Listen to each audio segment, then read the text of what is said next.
لیکن انہوں نے جتنا گھنونا کردار ادا کیا ہے اس کی بھی کوئی دوسری مثال آپ کو پوری پاکستان کی پولیٹیکل ہسٹری میں نہیں ملے گی. وہ میں یہ جسارت کر کے کہہ رہا ہوں کہ بالکل وہی حال تھا جیسے ڈگڈگی لے کے ایک بندہ بندر کو نچاتا ہے, اسی طریقے سے اس وقت کے چیئرمین نیب کو ڈگڈگی پر نچایا گیا. ڈگڈگی کس کے ہاتھ میں تھی؟ میرا خیال ہے اس کا نام اب نہیں لینا چاہیے اس لیے کہ وہ جیل میں ہے. تو جتنے مقدمات بنے وہ ایک طرف رکھیے. میں صرف ایک ڈائلاگ آپ کو یاد کراتا ہوں چیئرمین نیب کا. انہوں نے کہا تھا کہ اگر مجھے ایکشن لینا پڑے پی ٹی آئی اور اس کی لیڈرشپ کے خلاف تو کے پی کے اور مرکز میں ان کی حکومتیں 15 منٹ میں گر جائیں گی. یہ میرا جملہ نہیں ہے, یہ انہی کا کہا ہوا ہے. اس کا مطلب یہ کہ ون آئیڈ جیک کی طرح وہ صرف ایک پارٹی کو دیکھ رہے تھے اور دوسری طرف سے آنکھیں بالکل بند تھی, جس کے مظاہر اب سامنے آ رہے ہیں. اس کے بعد جب وہ ہٹ گئے وہاں سے تو آپ دیکھیے کتنے مقدمات پی ٹی آئی کے لوگوں کے اوپر بنے ہیں, چاہے وہ فراگوگی ہے, چاہے وہ بزدار ہے, نام لیجئے بے شمار لوگ ہیں, خود عمران خان صاحب ہیں.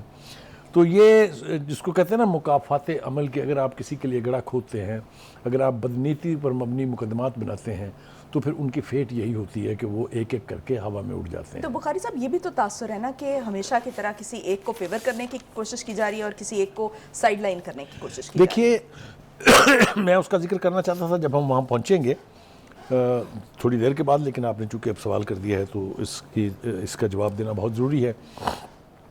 دیکھیے ایک وہ شخص ہوتا ہے جس کی کوئی بیک گراؤنڈ نہیں ہوتی ہے, اس کو آپ اٹھاتے ہیں, ہائی لائٹ کرتے ہیں, پروجیکٹ کرتے ہیں اور پھر اس کے سپرد کر دیتے ہیں اقتدار اعلیٰ.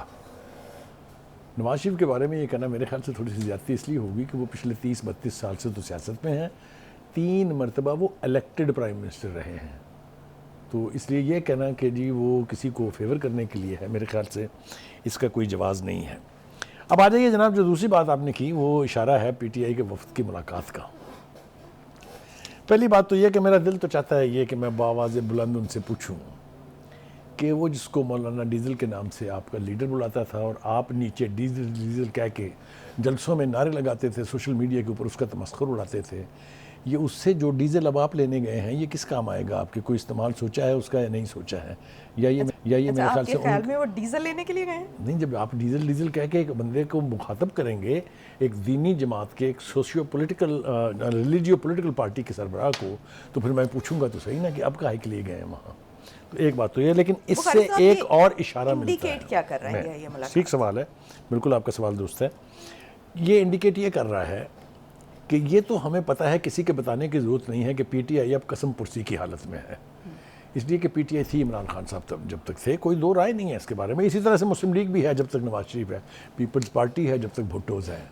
یہ تو کوئی اس کے لیے راکٹ سائنس کی ضرورت تو نہیں ہے, تو یہ تو بالکل کلیئر ہے. لہٰذا یہ اس بات کی طرف اشارہ کر رہا ہے کہ چونکہ پارٹی بہت قسم پرسی کی حالت میں ہے, عمران خان صاحب کے باہر آنے کا کوئی امکان نہیں ہے, کیونکہ ان کے اوپر جس نوعیت کے مقدمات ہیں ان پر اگر ایکسٹریم سزا نہ بھی ہو تو وہ بہت سارے سالوں کے لیے جیل جا سکتے ہیں. ہم یہ دعا نہیں کر رہے ہیں, اللہ کرے کہ ان کے خلاف مقدمات غلط ثابت ہوں اور وہ باعزت باہر آئیں, لیکن جو ان کی نوعیت ہے جو 9 مئی کو سامنے رکھ کے اگر آپ اس کا جائزہ لیں تو نہ ایسا پہلے کبھی ہوا تھا, نہ آئندہ کبھی کوئی ہونے دے گا, تو پھر اس کی سزا اور جزا کسی نے تو بھگتنی ہے. ہیونگ سیڈ دیٹ, میرے خیال سے وفد کے ارکان جو ہیں ان کے اوپر پہلے غور کر لیتے ہیں کہ کون کون ہے اس میں. جی 3 لوگ بڑے جی, اہم اس میں اسد کیسر صاحب ہیں, بہت امپورٹنٹ آدمی ہیں.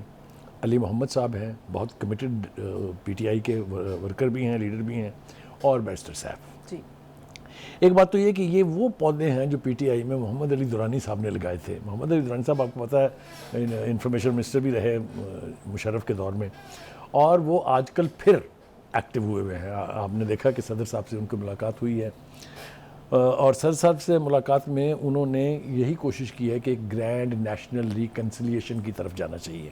اچھا, اس میں کوئی خرابی نہیں ہے. اگر آپ مجھے اجازت دیں تو نواز شریف صاحب نے اپنے جلسے میں یہ سب سے اہم بات یہی کی تھی.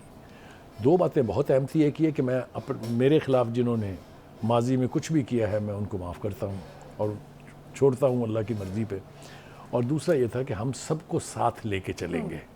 تو اگر آپ اس کو اس کانٹیکس میں دیکھیں تو پھر مجھے دکھائی دیتا ہے کہ یہ اسی سمت بڑھا جا رہا ہے. مگر جو خبر میں اپنے ناظرین کے ساتھ شیئر کرنا چاہتا ہوں وہ یہ ہے کہ مجھے یوں لگتا ہے, یا میرے پاس ایسے شواہد موجود ہیں کہ اس وفد کی مولانا فضل الرحمان سے ملاقات اس بات کی طرف واضح اشارہ کر رہی ہے کہ پارٹی نے اب ایک نیا رخ اختیار کیا ہے کہ اگر عمران خان صاحب نہیں ہیں تو پارٹی کو مین الیکٹرل پالیٹکس میں کیسے رکھنا ہے. اگر یہ وجہ نہ ہو تو مولانا فضل الرحمان سے جا کے ملنا اور ان کی امامت میں نماز ادا کرنے کا کوئی جواز پیدا نہیں. یعنی آپ یہ کہہ رہے ہیں کہ جو پی ٹی آئی کے دیگر رہنما جو ابھی اس وقت پی ٹی آئی کے ساتھ اٹیچڈ ہیں یہ خان صاحب کو ڈس اون کر دیں گے؟ دیکھیے جو حقائق ہیں نا، جو گراؤنڈ ریالٹیز ہوتی ہیں وہ مان لینی چاہیے. آپ تو کہہ رہی ہیں نا کہ کر دیں گے، میں کہہ رہا ہوں اس وفد کا مولانا کے پاس جانا اس بات کا واضح ثبوت ہے. یعنی یہ ملاقات جو ہے وہ خان صاحب کے علم میں بھی نہیں ہے. دیکھیے خان صاحب ماسٹر ہیں اس بات کے کہ اگر انہوں نے دیکھا کہ اس ملاقات سے کوئی نتیجہ اخذ نہیں ہوا تو وہ کہیں گے انہوں نے تو مجھے بتایا ہی نہیں. پورا ریکارڈ ہے، ٹریک ریکارڈ ہے ان کا، وہ ہر بات سے مکر جاتے ہیں. وہ کہہ دیں گے کہ مجھے تو پتہ ہی نہیں تھا. اور مجھے یہ بتائیں وہ کیوں نہیں کہیں گے، یہ وہ کس منہ سے مولانا فضل الرحمان کے ساتھ وفد بھیجنے کی تائید کریں گے؟ وہ تو کہتے تھے کہ میں بڑے کسی کے گٹس ساتھ چاہیے نہیں نا، ملوں گا، اس کے لیے بڑے ان کے گٹس ساتھ چاہیے. بیٹھوں گا نہیں. تو دوسری بات جو ہے وہ یہ ہے کہ جیسا میں نے کہا خان صاحب اکثر جو ہے وہ اپنے فیصلوں پر، اپنے اعلانات پر اور اپنے دعووں پر یو ٹرن لینے کے تو ماسٹر ہیں. بخاری صاحب یہ جو اگر خان صاحب کو ڈس اون کر دیتی ہے پی ٹی آئی تو کیا اس کا ووٹر جو ہے وہ انٹیکٹ رہ پائے گا؟ کیا یہ ووٹر جو ہے جو خان صاحب کا اصل میں سپورٹر اور ووٹر ہے کیا وہ اس پی ٹی آئی کو وداؤٹ خان صاحب ووٹ کرے گا؟ دیکھیے یہ ہوتا ہے نقصان جو یہ پرسنالٹی کلٹ کی پارٹیز ہوتی ہیں نا، جو ایک فرد کے گرد گھومتی ہیں اور زمینی حقائق سے کوئی تعلق نہیں ہوتا ان کا، وہ اسی طرح سے بکھرتی ہیں. لیکن ابھی تو آپ نے کہا کہ نواز شریف کے ساتھ مسلم لیگ نون ہے، آصف زرداری یا بلاول میں نے بھٹو کے ساتھ بالکل یہ ٹھیک کہا، میں اپنے لفظوں پہ قائم ہوں. لیکن ان کی ایک لمبی سیاسی تاریخ ہے. پیپلز پارٹی آج نہیں بنی. اگر آپ کو یاد ہو تو ایوب خان کے خلاف ریوولٹ کر کے، بھٹو صاحب اس کی کیبنٹ کے منسٹر تھے، انہوں نے ایک پارٹی تشکیل دی تھی 1969 میں. مسلم لیگ تو پری پارٹیشن کی پارٹی ہے، یہ نواز شریف تو انہیرٹ کی ہے نا یہ. تو ان کو ایکویٹ کرنا پی ٹی آئی کے ساتھ میرے خیال سے ذرا تھوڑی سی زیادتی ہوگی. اور دوسری بات یہ ہے، ہم نے پہلے بھی پروگرام میں کہا تھا، پھر دہرانی پڑ رہی ہے مجھے اپنی بات، کاش خان صاحب نے تھوڑا سا وقت پارٹی کی طرف بھی دیا ہوتا، پارٹی کی ری آرگنائزیشن کی طرف دیا ہوتا. آپ دیکھیے نا کیا کچھ ہو رہا ہے خان صاحب کے ساتھ، کدھر ہیں ان کے ورکر کبھی یہ سوچا کرتا ہے کہ ہمارے ساتھ کیا ہوگا؟ حال ہی میں 2-3 لیڈروں کی طرف سے کال دی گئی کہ آپ لبرٹی میں آ جائیں. لبرٹی میں بندے اکٹھے کرنا آپ کو پتہ 2 منٹ کی بات ہے، وہاں تک تو کوئی گیا نہیں ہے. جیل سے جب ان کو لے کے آتے تھے، جب جیل لے کے جا رہے تھے، ان کو کیا ہوا؟ تو یہ ہوتا ہے نقصان اس کا جس کے پاس گراس روٹ لیول کے ورکرز نہ ہوں. اب آپ آگے آ جائیے، ابھی ذرا اس کو تھوڑی سی وسعت دیتے ہیں. یاسمین راشد صاحبہ جو ہیں وہ بیمار ہیں، ویسے ہم ان کی صحت کے لیے دعا کرتے ہیں، لیکن میرے خیال سے اب ان کو سائیکو انالیسس کی ضرورت ہے. کیوں؟ انہوں نے نواز شریف کو چیلنج کیا؟ نہیں، یہ اگر کوئی ڈھنگ کا سیاستدان کرے نا، اگر عمران خان کہے، شاہ محمود قریشی کہے جس کی پولیٹیکل ہسٹری ہے، تو میں مان لوں گا Yasmin Rashid is too small to make such a challenge. مطلب ہے ان کو تھوڑا سا اس کے بارے میں خیال کرنا چاہیے. آپ دیکھیں نا ان کا جو گروپ تھا اس پارٹی میں، وہ بھی بکھر رہا ہے پھول کی پتیوں کی طرح. اندلیب عباس صاحبہ ان کے بہت قریبی ساتھیوں میں تھی، وہ آپ کو پتہ ہے کہاں چلی گئی ہیں، آئی پی پی میں چلی گئی ہیں، وہ استحکام پاکستان پارٹی میں. اور جو باقی 2-3 لوگ تھے جن میں حماد اظہر ہیں، میاں اسلم اقبال ہیں، وہ ویسے چھپے پھر رہے ہیں. جو چودھری اعجاز چودھری اور جو مامون رشید صاحب تھے، وہ آپ کے سامنے ان کا حال ہے. تو جب پارٹی یوں بکھرنے لگے اور جب اس طرح کے یعنی جال سازی پر بیسڈ آپ دعوے کرنے لگ جائیں تو آپ کے کھوکھلا ہونے کا احساس جو ہے وہ ہو جاتا ہے. تو بخاری صاحب آج یہ کیسے دعویٰ کر رہی ہیں ڈاکٹر یاسمین راشد نے جو کہا ہے کہ لیول پلینگ فیلڈ کا مطلب یہ ہے کہ جس نے الیکشن لڑنا ہو وہ باہر ہو؟ 2018 میں بھی تو سیم ہوا تھا. نہیں، میں عرض کروں آپ سے، نہیں یہ ان کے دیکھیں نا، یہ آپ کر رہی ہیں لاجک پہ بات. Logic doesn't work with P T I and P T I leadership. Level playing field کا مطلب ان کے نزدیک یہ ہے کہ ایک دفعہ پھر آر ٹی ایس بٹھا کے، یعنی جو پولیٹیکل ایجنٹس ہیں ان کو نکال کے 3 دن نتیجہ روک کے پھر ہمیں جتواؤ، وہ ہے پلینگ فیلڈ. میں تو یہ پیپلز پارٹی کے بارے میں بھی کہنے کے لیے تیار ہوں کہ کل تک جو نون لیگ کے ساتھ حکومتی اتحادی بھی تھی، پی ڈی ایم میں انیشلی اتحادی تھی، تو بعد میں دوڑی ہے نا، اور اس کی وجوہات بھی ہمارے سامنے آ گئی کہ کیسے بلوچستان کی حکومت ٹوٹی، کیسے چیئرمین کا الیکشن ہو گیا سینٹ کے، وغیرہ وغیرہ وغیرہ. آج جو کہہ رہے ہیں کہ لاڈلا ہے، تو یہ سٹیٹس تو بہت سے لوگوں کا رہا ہے، ہمیں بھولنا نہیں چاہیے. یہ تو یہ لیول پلینگ فیلڈ کا جو سنڈروم ہے اس کو اب ختم ہونا چاہیے. لیول پلینگ فیلڈ کا مطلب یہ نہیں ہے کہ آپ کو الیکشن جتوا دیا جائے. بھائی اوپن پلینگ فیلڈ ہے, لیول پلینگ کو چھوڑ دیں, اوپن پلینگ فیلڈ ہے, کھیلیے, پرفارم کیجئے, الیکشن جیتیے, حکومت بنائیے. تو بخاری صاحب جو آج خان صاحب پہ کیسز بن رہے ہیں, ایک عام آدمی کی نظر سے دیکھیں تو وہ تو یہی کہے گا کہ جو نیب ہے وہ اس وقت چونکہ کسی اور کی فیور میں ہے تو وہ اس لیے خان صاحب کے خلاف مقدمات بن رہے ہیں, اور جب خان صاحب کا دور تھا تو کسی اور کے خلاف مقدمات بن رہے ہیں. تو کہیں نہ کہیں جو نیب ہے اس کو بھی تو اکاؤنٹیبل ہونا چاہیے. دیکھیے پی ٹی آئی پھر جھوٹ بول رہی ہے. توشہ خانہ کیس آج کا نہیں ہے, جو فورن فنڈنگ کا کیس ہے پچھلے 8 سال سے چل رہا ہے. تو یہ کہنا کہ یہ اب قائم ہوئے مقدمے سارے یہ غلط ہے, اور سارے مقدمے نیب کے نہیں ہیں. 9 مئی کے بعد سے جو مقدمات بنے ہیں وہ لا اینڈ آرڈر کے ہیں, وہ پی پی سی کے تحت ہیں. مطلب کہنے کہ یہ مکس نہیں کرنا چاہیے نا چیزوں کو. تو یہ ریالٹیز جو ہیں اب لوگوں کو سمجھ آ رہی ہیں. اب لوگ اتنی جلدی ان کے بیانات پر اور ان کے دعووں کے اوپر نہ یقین کرنے کے لیے تیار ہیں, نہ اس سے کنونس ہونے کے لیے تیار ہیں.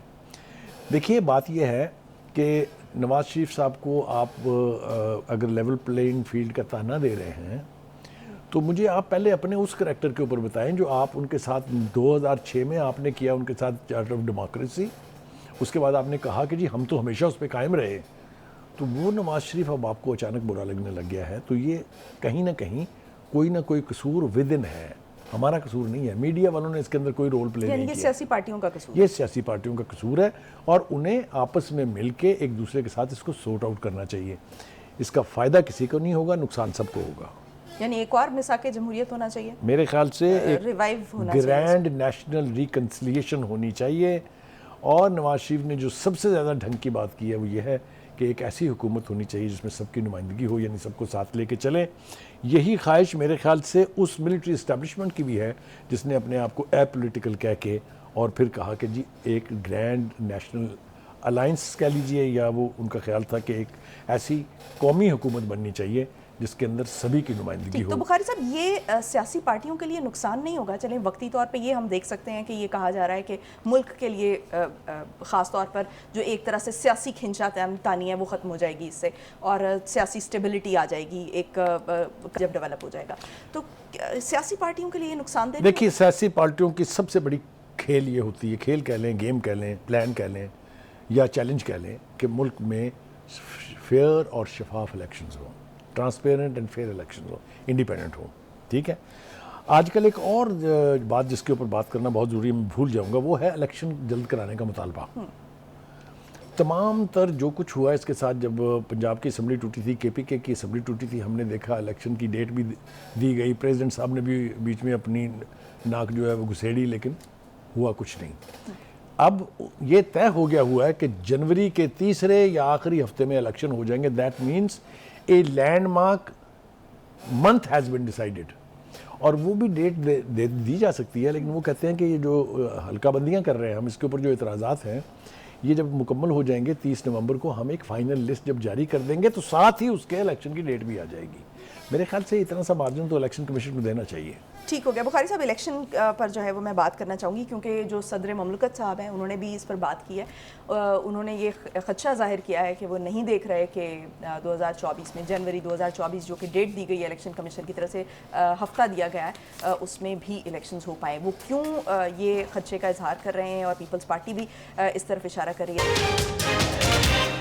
صدر مملکت کی طرف سے جو یہ کہا گیا کل کے الیکشن جو ہے وہ ان کے بارے میں ان کو یقین نہیں ہے کہ 2024 میں بھی الیکشنز ہو پائیں گے. اس پر الیکشن کمیشن نے کہا ہے کہ الیکشن ملتوی ہونے کا تاثر درست نہیں ہے. بخاری صاحب, ایک تو یہ کہ الیکشن کمیشن کی طرف سے ایک واضح تاریخ نہیں دی گئی ہے, تو کیا آپ کو لگتا ہے کہ یہ اس قسم کے تاثر کو تقویت مل رہی ہے کہ الیکشنز جو ہیں وہ وقت پر نہیں ہوں گے؟ جب پچھلی دفعہ صدر علوی صاحب نے وہ ایک ٹویٹ کی تھی, اگر آپ کو یاد ہو, جس میں وہ اپنی غلطی کی معافی مانگ رہے تھے جب انہوں نے قانون پہ دستخط نہیں کیے تھے اور وہ قانون واپس بھی نہیں بھیجا تھا, جس کے نتیجے میں کچھ پی ٹی آئی کے لوگوں کے خلاف ایکشن ہوا تھا. تو میں نے یہاں استعمال کیا لفظ کہ دیکھیں صدر صاحب نے کیا بونگی ماری ہے. تو وہ ہمارے ڈائریکٹر ہیں, ڈائریکٹر پروگرام, آپ کو پتہ ہے خرم کلیم صاحب, ان کے حضور ہماری پیشی ہوئی اور ہمیں بتایا گیا کہ بڑا غیر پارلیمانی لفظ ہے. تو خیر ہم نے, ہوتا یہ ہے کہ ہمارے ہاں سینسر وینسر نہیں ہوتا, بتا دیا جاتا ہے کہ بھائی یہ بات آپ نے دوبارہ نہیں کرنی. تو میں نے وہ لفظ جو ہے اب درفنتنی سے بدل دیا ہے. تو صدر صاحب نے ایک اور درفنتنی چھوڑی ہے کہ سب کچھ ہونے کے باوجود جب الیکشن کمیشن بار بار گلا پھاڑ کے کہہ رہا ہے کہ الیکشن جو ہے وہ جنوری کے آخری ہفتے میں ہو جائیں گے، جب مین سٹریم پولیٹیکل پارٹیز صرف 2 پارٹیاں اب ہو گئی ہیں، پیپلز پارٹی بھی مل گئی ہے پی ٹی آئی کے ساتھ جڑنے کا خیال ہے کہ الیکشن نہیں ہوں گے، جو بار بار کہہ رہے ہیں کہ جی جواز بنا لیا جائے گا الیکشن کو مزید ملتوی کرنے کا، میرا خیال یہ ہے ذاتی طور پہ کہ اگر اب الیکشن ملتوی ہوئے پھر کبھی نہیں ہوں گے، یعنی اس سے زیادہ وزنی بات میں کیا کر سکتا ہوں؟ تو کیا ان سب کو کوئی اشارے مل رہے ہیں یا یہ صرف یہ اشارے نہیں خدشات کا ہیں، اظہار؟ یہ جس بات سے وہ نالا ہیں وہ یہ ہے کہ ان کو یہ باور کرا دیا گیا ہے کہ اگلا الیکشن آپ نے نہیں جیتنا، وہ نون لیگ جیت چکی ہے۔ یہ تاثر میں نے نہیں دیا ہے، یہ ان کی سیلف ایزمپشن بھی ہو سکتی ہے، یا ممکن ہے ان کو کہیں سے اشارے مل رہے ہوں، پھر وہ کہاں سے اشارے مل رہے ہیں تو وہ بتائیں نا کہ ہمیں فلاں نے کہا ہے کہ الیکشن تو نون لیگ جیت گئی ہے۔ وہ یہ بھی نہیں کہہ رہے، اور ساتھ ساتھ یہ بھی کہہ رہے ہیں کہ جی لیول پلینگ فیلڈ جو ہے، یہ اب ان کا واحد مطالبہ ہے جو مشترکہ ہے میرے خیال سے تو کیا کوئی دباؤ بھی پی ٹی آئی، اور قائم میں نے رکھنے کہا کے لیے نا ہو سکتا ہے؟ کہ پیپلز پارٹی یہ سمجھتی ہے کہ جس طریقے سے ریلیف مل رہا ہے نواز شریف صاحب کو، جس طریقے سے وہ لائے گئے ہیں، وہ لائے گئے کہہ رہے ہیں نا، وہ آئے تو نہیں کہہ رہے، وہ سب سے زیادہ انہیں اعتراض یہ ہے کہ جی وہ پاکستان کا جو ایمبیسڈر ہے وہاں پر، وہ ان کو سی آف کرنے کیوں گیا ہے۔ بھول جاتے ہیں نا یہ لوگ کہ جو سابقہ پرائم منسٹر ہوتا ہے اس کا استحقاق ہے، اس کو بھی پریویلیجز اور پرکس ہیں اس کو پروٹوکول میں آپ دیکھیے کتنا نمبر ہے اس کا، جو موسٹ امپورٹنٹ پروٹوکولز ہیں۔ تو آج میں نے سنی یہ آواز بھی کہ جی پھر باقیوں کو بھی دیں، تو بالکل ٹھیک ہے، ایک کو جیل میں پروٹوکول دینا چاہیے، لیکن جہاں تک یوسف رضا گیلانی یا اشرف صاحب جو ہیں ان کا تعلق ہے، وہ یقیناً ان کو ملنا چاہیے، کوئی دو رائے نہیں ہے اس کے بارے میں۔ لیکن having said that, election commission نے اس کی پرزور تردید کر دی ہے کہ جناب کوئی سوال نہیں پیدا ہوتا الیکشن کے ملتوی کرنے کا، اور پھر انہوں نے اس کی تفصیل میں سپورٹیو آرگومنٹ بھی دیا ہے۔ انہوں نے کہا جی فلاں چیز فلاں ڈیٹ تک ہو چکی ہوئی ہے، مثال کے طور پر وہ کہتے ہیں کہ 30 اور 31 اکتوبر سے اعتراضات پر سماعت اور 30 نومبر کو حلقہ بندیوں کی حتمی فہرست شائع کر دی جائے گی۔ اس کے بعد تو کسی کے پاس جواز ہی نہیں رہتا الیکشن نہ کرانے کا۔ اور دوسری بات یہ ہے کہ کہیں ایسا تو نہیں ہے کہ ہم ٹپ دے رہے ہیں الیکشن کمیشن کو کہ یار پھر ملتوی کر دو ایک دفعہ، پھر خدا کے لیے اگر وہ کہہ رہا ہے کہ ہم الیکشن کر رہے ہیں، کرا رہے ہیں، تو پھر الیکشن ہونے دینے چاہیے۔ اور اس سے آگے چلتے ہیں، دیکھیے ایک اور بڑی، یعنی مجھے تو اس کی توقع نہیں تھی کہ ایسا ہی ہوگا، وہ یہ ہے کہ الیکشن کمیشن نے جو تحریک لبیک پاکستان ہے اس کو کلین چٹ دے دی۔ آپ میں بھی گفتگو کر رہے تھے اس کے اوپر کہ ہم بات ضرور کریں گے اس کے اوپر۔ دیکھیے پہلی بات تو یہ ہے کہ میں ایمانداری سے یہ سمجھتا ہوں کہ جو پارٹی ناموس رسالت اور ختم نبوت پر یقین رکھ کر سیاست کرتی ہو وہ ملک دشمن نہیں ہو سکتی۔ مجھے گولی مار دیں آپ اس کے لیے، بے شک یہ فیکٹ ہے۔ اب آ جائیے جناب، میں عرض کر رہا ہوں۔ دوسری بات یہ کہ ذرا 2018 میں چلتے ہیں واپس، اس کے الیکشن میں جہاں جہاں ٹی ایل پی کا امیدوار کھڑا ہوا تھا وہاں سیکنڈ ہائیسٹ ووٹ لیے انہوں نے، یہ بھی فیکٹ ہے۔ اب آگے وہ چندے کی رقم، دیکھیے چندے اور سرمایہ میں بہت فرق ہے۔ جو پاکستان کے لوگ یعنی جو تارکین وطن جو باہر آباد ہیں وہ سرمایہ بھیجیں تو ایک بات ہے، لیکن اگر اسرائیل اور ہندوستان سے آئے تو وہ دوسری بات ہے، لہٰذا ان دونوں کو اکویٹ نہیں کرنا چاہیے۔ بخاری صاحب، میں چندے کی رقم کی بات نہیں کری، میں اس رقم کی بات کری ہوں جو دھرنے کے دوران ان کو دی گئی تھی۔ تو کیا وہ رقم جو ایک انسٹیبلٹی کے لیے جو ہے وہ یہ اس پہ فیصلہ بھی آ چکا ہے، انسٹیبلٹی لانے کے لیے استعمال ہوئی، اس حوالے سے آپ کا کیا؟ اس کے لیے پھر آپ کو ایک عدد اور جنرل فیض حمید اور جنرل باجوہ پیدا کرنا پڑے گا۔ یہ ان کا جو عمران ہائیبرڈ سسٹم لانے کا حصہ تھا، اسی کے لیے یہ سارا کچھ کیا گیا تھا۔ میرے خیال سے اس کو ہم یہاں چھوڑ دیں تو زیادہ بہتر ہے، کیونکہ ہم بات کریں گے تو اس میں کچھ پردہ نشینوں کے بھی نام آئیں گے، اس کو یعنی کچھ چیزوں کو ہمیں چھوڑ دینا چاہیے۔ ٹھیک ہے بخاری صاحب۔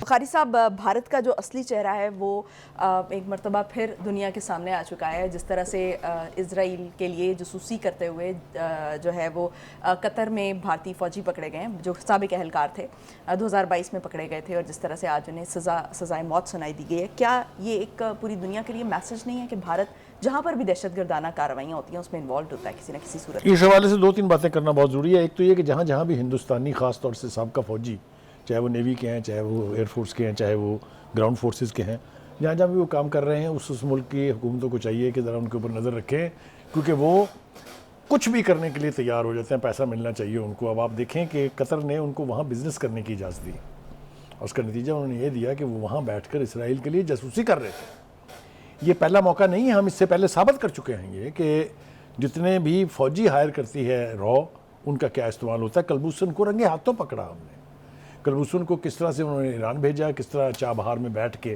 وہ وہاں پاکستان دشمنی کے کارنامے سر انجام دیتے رہے.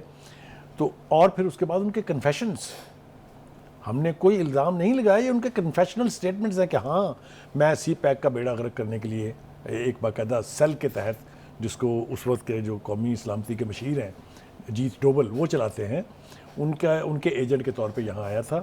تو یہ سب کچھ تو اب واضح ہو گیا ہے, میرا نہیں خیال اس کو کسی ثبوت کی ضرورت ہے. ہاں اس سزا پر عمل درآمد اگر کرے گی قطر کی حکومت تو ایک میسج جائے گا اکراس دا ورلڈ کہ don't trust these Indians, they will always be agents of the negative forces. تو اس سزا کے اوپر عمل درآمد ضرور ہونا چاہیے. اور اسی طریقے سے ہمارے ہاں اس مقدمے کو جتنا لٹکایا جا رہا ہے, میرے خیال سے بس اب انتہا ہو جانی چاہیے. اگر ہمارا خدا نہ خواستہ کوئی شخص انہوں نے پکڑا ہوتا تو اب تک اس کے چیتھڑے بھی نہ ملتے ہمیں, اور ہم اس کو یہاں مہمان بنا کے بیٹھے ہوئے ہیں. تو اس کا بھی فیصلہ بہت جلدی تو ہونا بخاری چاہیے. صاحب, یہ جو اب ہم آتے ہیں اسرائیل غزہ کی جو جنگ کی صورتحال ہے, جس طریقے سے بے رحمانہ قتل و غارت کی جا رہی ہے اس وقت غزہ میں, کیا آپ کو لگا کہ کچھ نہ کچھ ایکشن لیا گیا, عالمی ضمیر کہیں نہ کہیں جاگا ہے یا نہیں؟ عالمی ضمیر تو میرا خیال ہے مردے کی نیند سو رہا ہے, جس کو جگانے کے لیے پتہ نہیں کیا کچھ کرنا پڑے گا. دیکھیے 2-3 باتیں اس حوالے سے کرنا بہت ضروری ہیں, ٹائم کم ہے, جلدی. ایک تو یہ کہ ڈوب مرنے کی بات ہے کہ اگر بائیڈن کو اور وزیر خارجہ بلنکن کو اسرائیل جا کر تل ابیب میں یہ اعلان کرنا پڑے کہ ہم یہودی ہیں, ہم بڑے پکے یہودی ہیں. وہ یہودی نہیں ہیں, they are agents of Zionism, وہ زائنسٹ ہیں, وہ صہیونیت کے نمائندے ہیں. اس لیے کہ انہوں نے نہ صرف یہ کہ فری لائسنس دے دیا ہے ٹو کل دا پیلسٹینینز, بلکہ ان کو اسلحہ دے رہے ہیں, اپنے جو بیری فلیٹس ہیں وہ بھیج رہے ہیں وہاں پر, جہازوں کے ذریعے اسلحے کی بے پناہ مقدار وہاں پہنچائی جا رہی ہے. تو میں سمجھتا ہوں کہ نیتن یاہو سے بھی زیادہ قصوروار ہیں یہ, اور ان کے اوپر بھی صبح شام لان تان کرنی چاہیے کہ ایک سپر پاور ہونے کے باوجود بجائے اس کے کہ آپ فتنے کو سرزمین سے ختم کریں, اس کو قابو کریں, کنٹرول کریں, آپ اس میں ایک ایسے فریق کو کا ساتھ دے رہے ہیں جو سراسر ناانصافی کر رہا ہے, جو پچھلے 75 سالوں سے فلسطینیوں کا قاتل جانا جاتا ہے, اس کی آپ سپورٹ کر رہے ہیں. دوسری بات یہ ہے کہ وہ ضمیر کی آپ نے بات کی, وہ ویسے تو ضمیر حسین صاحب بہت گہری نیند سوئے ہوئے ہیں, لیکن کچھ طرف سے آوازیں اب اٹھنی شروع ہوئی ہیں. اس کا مطلب یہ ہے کہ اسرائیل نے وہ ساری حدیں پار کر دی ہیں جہاں خاموشی اختیار کی جا سکے. یورپی یونین نے بولی ہے, شمالی کوریا بولا ہے, ترکی نے تو خیر ماشاءاللہ بہت سٹرونگ سٹینڈ لیا ہے. اب دعا ہے اللہ تعالیٰ سے کہ اس کو دیکھ کے کچھ تھوڑی سی شرم ہمیں بھی آئے. پھر روس بڑے کھل کے سامنے آیا, اس نے تو 2 ریزولوشنز موو کی ہیں جو امریکہ نے پاس نہیں ہونے دی ہیں. قطر اس نے بھی بہت واضح طور پر, ایران تو خیر ماشاءاللہ ہے ہی ہے. دوسرا یہ کہ خامنہئی کا جو سٹیٹمنٹ ہے کہ وہ یہ کہ فلسطینی بالآخر فاتح ہوں گے, یہ بظاہر شاید لگ رہا ہو کہ ایسا نہیں ہونے والا, لیکن آزادی کی تحریکیں دنیا کے جس خطے میں بھی جنم لیں وہ اپنے یعنی منطقی انجام تک پہنچے بغیر کبھی ختم نہیں ہوئی ہیں. یعنی آزادی کی تحریکوں کو دفنایا نہیں جا سکتا, انہوں نے ایک نہ ایک دن اپنی منزل حاصل کرنی ہوتی ہے, دبایا نہیں جا سکتا. یہ میرے خیال سے اگر ان کو احساس ہو جائے تو اچھی بات ہے. دوسری بات یہ کہ گوترس جو یونائٹڈ نیشن کے سیکرٹری جنرل ہیں, انہوں نے بڑی ڈھنگ کی باتیں کی تھی اس سارے قضیے میں. انہوں نے جو بیانات دیے تھے اس پر ان کی عزت میں بہت اضافہ ہوا ہے, لیکن چونکہ مغربی دنیا جو ہے وہ اسرائیل کے ساتھ ہے, لہٰذا ان کے اوپر بھی اتنا پریشر آیا کہ ان کو اپنے بیان کی وضاحت دینا پڑی. لیکن جو کچھ انہوں نے کہہ دیا ہے ان لفظوں کو مٹایا نہیں جا سکتا ہے.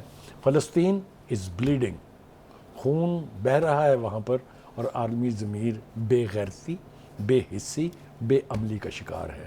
ہم آج اس پلیٹ فارم سے مطالبہ کرتے ہیں کہ وہ دنیا جو اپنے آپ کو انسانی حقوق کا ٹھیکیدار کہتی ہے, چیمپئن بنتے ہیں, وہ کدھر سوئے ہوئے ہیں. وہ اٹھیے اس سے پہلے کہ نقصان بہت زیادہ ہو جائے, اور اس سے پہلے کہ فلسطین میں لگی یہ آگ آپ کے گھروں تک پہنچے. اور بخاری صاحب, ایک طرف یوکرین کی جنگ اور اب فلسطین کی جنگ, یہ بہت خطرناک رخ اختیار کرتی ہوئی دکھائی نہیں دیتی؟ بالکل یہ خطرناک رخ اختیار کرے گی بھی, اور اس میں ان کے گھر بھی جلیں گے جو یہ سمجھتے ہیں کہ وہ دنیا میں سب سے زیادہ محفوظ ہے. آپ یہ دیکھیے, اس کی ایک مثال یہ ہے کہ امریکہ میں یہودیوں کے خلاف ہونے والے جو حملے ہیں اس میں 382 واقعات کا تذکرہ ہے, نہیں 388% ان میں اضافہ ہوا ہے. یہ ہوگا مسٹر امریکہ, mister Biden, you will have to bleed if you kill the Palestinians, if you allow Israel to do whatever it likes. آپ کے گھر تک بھی آگ آئے گی. اور مظلوم کا خون جو ہے وہ کبھی بھی رائگاں نہیں جاتا. ناظرین آج کے لیے اتنا ہی, مجھے دیجیے اجازت, اگلے ہفتے آپ سے ہوگی دوبارہ ملاقات. پاکستان کی ہمیشہ پائندگی کی دعا کے ساتھ. اللہ حافظ.